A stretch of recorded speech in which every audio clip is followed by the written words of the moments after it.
At the age of 73, my father built a retirement house in the hill country of Texas. And he had designed a veranda, a second story veranda that overlooked this beautiful valley. And one day we were driving away, and I turned around and said, "Hey kids, I bet you Nanny and Papa have been naked up on that porch." "No! Gross! Why would you say that?" And I guess there is a natural repugnance of parental or even grandparental nudity. But for some reason, I never had that. It might be that I'm a child of the 70s and streaking was just a common occurrence, but I really feel that it came from my parents.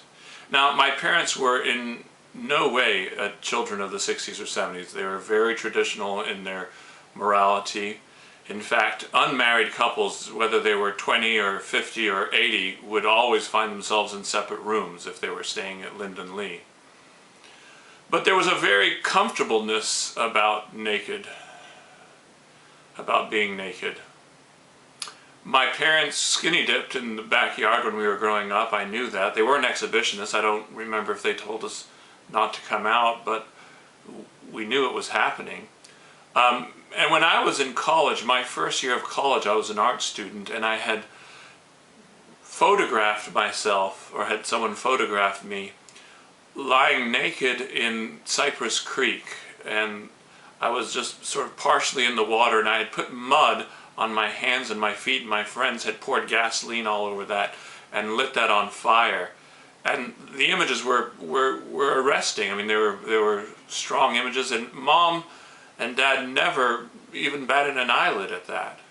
And it wasn't that Mom wouldn't complain. I mean, I've had daggers shot at me from her about certain songs, and in fact she's upbraided me about the content of some of my songs.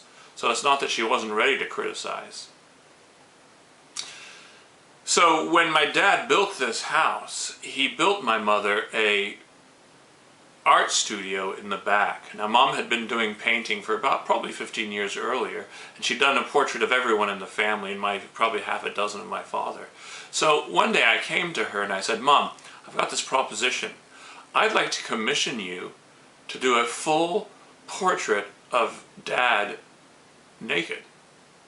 I can get 12 subscribers to chip in $300. That would be $3,600, 10 times what you've made, if you would do this." Now, I knew she wouldn't, and it was a joke, but the idea just tickled me that my friends would have, and I'm convinced, by the way, my friends would have chipped in the $300, but I just love the idea of my friend Rod saying to his wife, "Honey, I know it's Christmas, and I know the kids don't like it, but I drew December this year, and the Paul W. Horn stays on the wall. I'm sorry." So when my kids had shown disgust at that, I said, "Well, I'm going to ask them next time I'm up there." So a couple of months later, I was at the coffee table, drinking a cup of coffee. Mom was in the kitchen. Dad was doing dishes, and I thought I'd ease in on these questions. And so I said, "When did you guys become fluent in Spanish?" Dad said in Venezuela, when he was there for 10 years before he met my mom. Mom said in Venezuela she started, but when they moved to Madrid, where I was born, she became fluent. And then I said, "Dad, have you ever been in a fist fight as an adult?" I knew he had a short temper. And he said no, except for in the Navy. He had boxed in the Navy. He'd never been in a fist fight. He did tell me the 2 times he was thrown in jail in Venezuela. Those are good stories. And finally I said, "Have you guys ever been naked on the upstairs porch?" And my mother, without missing a beat, said, "Michael, your father and I have christened every room in this house."